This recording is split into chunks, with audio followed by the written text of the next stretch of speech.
इस जीवन का हर एक लम्हा मेरे सतगुरु तेरे नाम, जहाँ जहाँ देखूं तेरी सूरत, सांस सांस सिमरे सतनाम।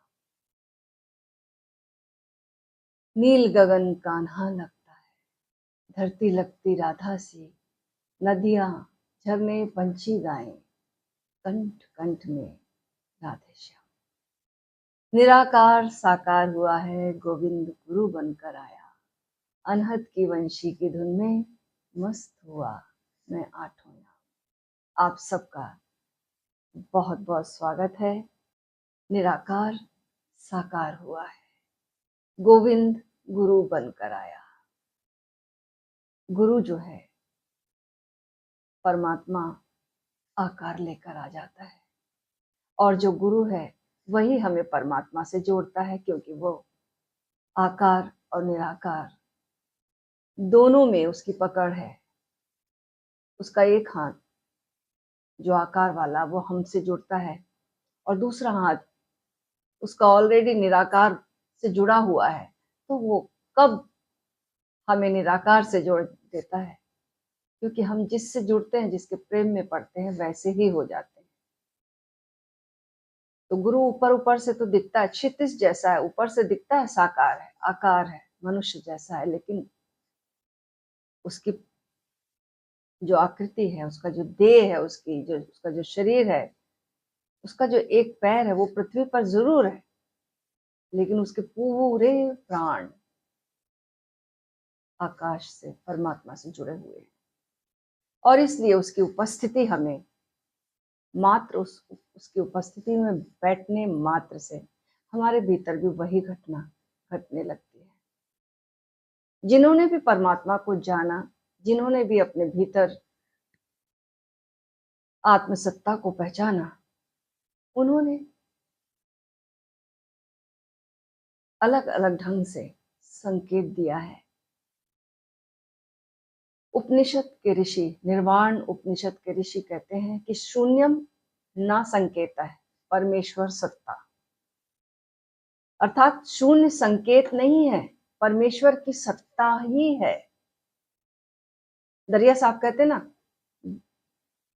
गिरह हमारा शून्य में, अनहद में विश्राम।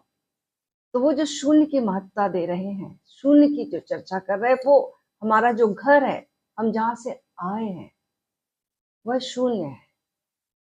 और निर्वाण उपनिषद का ऋषि तो कहता कि शून्य ही परमात्मा। जब हम कह रहे हैं परमात्मा के संकेत में, संबंध में कोई संकेत नहीं कर रहे हैं, हम परमात्मा का स्वभाव बता रहे हैं। उसके संबंध में क्या संकेत करें? दो ही तरीके हैं, या तो वो पूर्ण हो सकता है, हम कहें, या तो वो शून्य। और जब हम कहते पूर्ण और शून्य, तो जो पूर्ण को मानते हैं वो शून्य को मानने वालों से विरोध में पड़ जाते हैं। और जो शून्य की चर्चा करते हैं, जिन्होंने सुना है कि परमात्मा शून्य स्वरूप है, इसकी मान्यता रखते हैं, वे जो पूर्ण को मानते हैं उनके विरोध में पड़ जाते हैं। शून्य और पूर्ण दोनों आपस में विरोधी दिखाई देते हैं, क्योंकि इसीलिए लोग विरोध करते हैं। लेकिन दो ही तो तरीके हैं, या तो कह दो कि परमात्मा वह, ये जो अस्तित्व ये सब कुछ है, या हमें कहना पड़ेगा कि ये जो कुछ भी है वो कुछ भी नहीं है, खाली है। तो ये जो खाली, ये नेति नेति का मार्ग है, शून्य का मार्ग है। या फिर कह लो कि सब कुछ वही है, सब कुछ वही है। तो शून्य का जो मार्ग है, कुछ भी नहीं है, बस एक अपीयरेंस है। सबका, सब चीजों का जोड़ एक अपीयरेंस देता है होने का, वास्तव में शून्य ही है। एक बार की घटना है कि मिलिंद नाम के राजा ने नागसेन नाम के फकीर की बहुत चर्चा सुनी और उसे अपने दरबार पर आमंत्रित किया। नागसेन को आमंत्रण देने के लिए उनके फकीर के पास जाने के लिए उनके मंत्री गए, और कहा कि हमारे राजा ने आपको अपने राज्य में आमंत्रित किया है नागसेन जी, हम आपको प्रणाम करते हैं, कृपया पधारे हमारे राज्य में। तो नागसेन ने कहा कि राजा से कह देना कि जिस नागसेन को आप बुलाना चाहते हैं, जिसका आदर सत्कार करना चाहते, वो नहीं है। लेकिन उन्होंने बहुत आग्रह किया। तो नागसेन ने जवाब दिया कि आप जब इतना आग्रह कर रहे तो निश्चित रूप से आऊंगा, लेकिन मैं नहीं हूं, नागसेन नहीं है। तो इन्होंने जाकर बताया मंत्रियों ने कि नागसेन सिरफिरा लगता है, आप उन्हें आमंत्रण दे रहे हैं। तो हम गए और उन्हें आमंत्रित किया, तो उन्होंने ये जवाब दिया है। और जब उनका आना हुआ, रथ भेजा गया उनको बुलाने के लिए, तो रथ पर सवार होकर जब नागसेन आए और राजा जब सत्कार के लिए गए और दोनों का मिलन हुआ, राजा झुके चरणों में, तो नागसेन कहते कि आपने जिसके चरणों में झुक रहे वो नहीं है, आपने जिसको आमंत्रित किया वो भी नहीं है। तो मिलिंद जो है चौंका, बोला कि मैंने सुना तो था आपके बारे में कि आप कुछ ऐसी बातें करते जो सिर के ऊपर से निकल जाती हैं, आप आए तो हैं, आप कहते नहीं, तो आप ये कौन है? तो उन्होंने कहा देखो, ये जो रथ तुमने मुझको लाने के लिए भेजा था, तो ये रथ है ना, इसको कहते हो? बोले हाँ ये रथ है। तो उन्होंने एक घोड़े को, दोनों घोड़ों को अलग किया, जिसको इसको रथ कहते थे ना, बोले नहीं ये तो घोड़े हैं। फिर रथ के चाक, उसको अलग कर दिया, बोले ये रथ है, नहीं ये तो चाक है। फिर बैठने वाली सीट, क्या ये रथ है? उसको भी अलग कर दिया, वो भी अलग हो गए। सीट, घोड़े, चाक, सब चीजें डिसमेंटल कर दी। अब रथ कहाँ है? बोलो, रथ कहाँ है? इन सबके जुड़ने से रथ बन गया था, लेकिन रथ जैसी चीज कहाँ है? ऐसे नागसेन जैसी कोई चीज नहीं है, शून्य ही है। तो परमात्मा के संबंध में, अपनी अस्तित्व के संबंध में जब हम संकेत करें या प्रस्तुति करें, तो जो अभिव्यक्ति दें, तो हम कहें जब शून्य है, कुछ नहीं है, ये एक तरीका है। और या कह लें कि पूरा अस्तित्व, कण कण वही है। ऐसे समझो कि कोई ग्लास है, आधा भरा है, तो कोई कहेगा कि ग्लास आधा भरा है, और किसी की अभिव्यक्ति हो सकती है कि ग्लास आधी खाली है। तो दोनों जो वक्तव्य है वो हमें विपरीत दिखाई देंगे ना। लेकिन जिन्होंने नहीं देखा है ग्लास, वे इस पर बड़ी चर्चाएं कर सकते हैं, बहुत विवाद कर सकते हैं, तर्क वितर्क हो सकता है कि हम आपस में विरोधी हैं, कंट्राडिक्शन है हमारे आपस में, बड़ा विरोध है। तुम कहते हो आधा ग्लास खाली, हम मानते हैं आधा भरा है। अब लगने से तो निश्चित ही दोनों वक्तव्य बिल्कुल विपरीत लग रहे हैं ना, एकदम। लेकिन जिन्होंने देखा है ग्लास को, वे कहेंगे ये आधे भरे ग्लास को कहने का ढंग है, दो ढंग है। ये आधे भरे हुए ग्लास की अभिव्यक्ति के दो ढंग हैं। जैसे भगवान बुद्ध से कोई पूछता था कि सत्य कैसा है, तो भगवान बुद्ध कहते जो भी तुम जानते हो वैसा जरा भी नहीं है, और जैसा सत्य है उसको कहने का कोई उपाय नहीं है। मेरे को मजबूर मत करो, मुझे चुप रह जाने की आज्ञा दो। और अगर कोई नहीं मानता और जिद किए चला जाता, तो बुद्ध कहते कि वह शून्य है। लेकिन जब हम सुनते हैं कि परमात्मा शून्य है, तो लगता है शायद परमात्मा नहीं है, ऐसा कहा जा रहा है। लेकिन अगर नहीं है कहना था, तो शून्य के प्रयोग करने की क्या जरूरत थी? बुद्ध कहते हैं वह शून्य है से इनकार नहीं करते, है से इनकार नहीं करते। तो परमात्मा को शून्य कहने का क्या अर्थ है? कि केवल वे ही उसे जान पाएंगे जो शून्य होने की इच्छा रखते हैं। जब वे बिल्कुल शून्य हो जाएंगे तो जान पाएंगे उसे, क्योंकि तब दोनों का एक सा स्वभाव मिल जाएगा, एक हार्मनी हो जाएगी, दोनों के बीच एक एफिनिटी, एक संवाद शुरू हो जाएगा।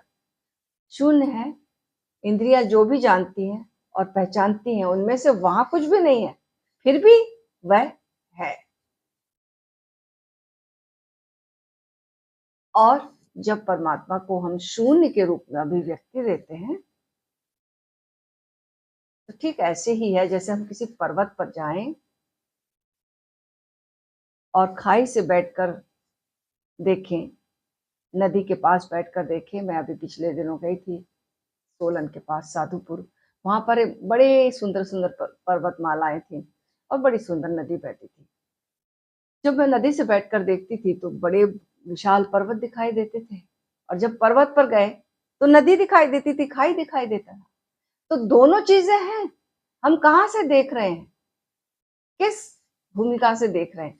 बात उतनी है, शून्य जहां पर्वत है वहां खाई होगी, जहां खाई है वहां पर्वत होगा। दोनों जुड़े हुए हैं, एक ही होने के दो ढंग हैं। और जब हम शून्य कहते हैं परमात्मा को, तो साधना करने का एक विधि मिलती है, और पूर्ण कहने पर साधना की विधि नहीं मिलती। पूर्ण कहने पर पूर्ण और पूर्णतर हो सकते हैं। तो जो भी महत्वाकांक्षी हैं, जो भी लोभी लालची होना चाहते हैं, महत्वाकांक्षा को भरना चाहते हैं, वे लोग उत्सुक होंगे, और ऐसे लोगों को ध्यान नहीं हो सकता। जो मिटना चाहते हैं, जो शून्य होना चाहते हैं, वे आसानी से ध्यान में प्रवेश कर सकते हैं और अपने आत्मा के स्वभाव का अनुभव कर सकते हैं। तो जब भी हम परमात्मा को शून्य रूप की अभिव्यक्ति में जाते हैं, तो हमारे को साधना मिलती है। और इसलिए उपनिषद के ऋषि जब कहते हैं शून्यम ना संकेत है, तो ये बिल्कुल नहीं है उनका अर्थ कि परमात्मा शून्य नहीं है। परमात्मा परमेश्वर की सत्ता ही है, शून्य ही परमेश्वर की सत्ता है, उसके होने का ढंग है। क्योंकि दोनों ढंग हो सकते हैं ना, पॉजिटिव और विधायक, नेगेटिव और पॉजिटिव, नकारात्मक और विधायक। जहां जहां नेगेटिव होगा, नकार होगा, वहां पर पॉजिटिव जरूर होगा। मानो बिजली चल रही है, लाइट कैसे चल रही है? एक नेगेटिव पोलरिटी है और एक पॉजिटिव पोल है। ऋण विद्युत है, धन विद्युत है। अगर दोनों में से एक हट जाए, लाइट बुझ जाएगी? नहीं, सर्किट टूट जाएगा। एक स्त्री है, एक पुरुष है, अगर दोनों में से एक हट जाए तो जीवन का सर्किट टूट जाएगा, यात्रा बंद हो जाएगी। तो जगत में जिस चीज का भी अस्तित्व है, उसमें एक विधायक और एक नकारात्मक है। ऐसा अस्तित्व के होने का ढंग है। लेकिन जब हम शून्य संकेत को लेते हैं, तब साधना पथ हमें मिलता है, क्योंकि हमारे जीवन में ये प्रतिपल घटित हो रहा है। तंत्र, योग और सारी भारतीय साधना पद्धति जो है हमारी, वो हमारे जीवन का हिसाब सांसों से लगाती है। तो सच तो यह है कि प्रत्येक सांस के साथ हमारा जन्म हो रहा है, और प्रत्येक सांस के साथ, जाती हुई सांस के साथ हमारा मरण हो रहा है। तो इस सांस की विधि से हम बहुत आसानी से अपने अस्तित्व में प्रवेश कर सकते, क्योंकि ये जो एक विधि है, ये एक मृत्यु विधि है, जो कि भगवान शिव ने देवी पार्वती को बताई। उन्होंने कहा कि आहा से अंत होने वाले किसी भी शब्द का उच्चार चुपचाप करो। ये अपने भीतर शून्य का अनुभव करने के लिए विधि, उस शून्य रूपी परमात्मा में जाने के लिए। आहा से अंत होने वाले किसी शब्द का उच्चार चुपचाप करो। जैसे सांस हमारी बाहर गई, आहा से अंत होने वाला कोई शब्द है, हम आहा भी कह सकते हैं, लेकिन कोई शब्द जो हमको पूरी तरह खाली कर देता है, उसके साथ हमारी पूरी सांस बाहर निकल जाती है। जैसे अल्लाह, इसमें आहा आ रहा, अल्लाह। तो जब हम अल्लाह लंबा कहते तो ये हमें पूरा खाली कर देता है, भीतर कुछ भी नहीं बचता। और ऐसी खाली स्थिति में जब हम बिल्कुल खाली हो गए, तो बिल्कुल मृत हो गए एक क्षण के लिए। सब कुछ, सारा जीवन हमसे बाहर निकल गया, हम एकदम खाली हैं। और इस खालीपन को और इस रिक्तता को अगर हम जान लें, इसके प्रति यानी बोध से भर जाएं, होश से भर जाएं, तो हम पूरे रूपांतरित हो जाएंगे। हम बिल्कुल ही एक रूपांतरित व्यक्ति को अपने भीतर पाएंगे। हम पाएंगे कि ना तो जीवन हमारा है, ना मृत्यु हमारी है, हम दोनों के पार है, दोनों के पार साक्षी आत्मा है।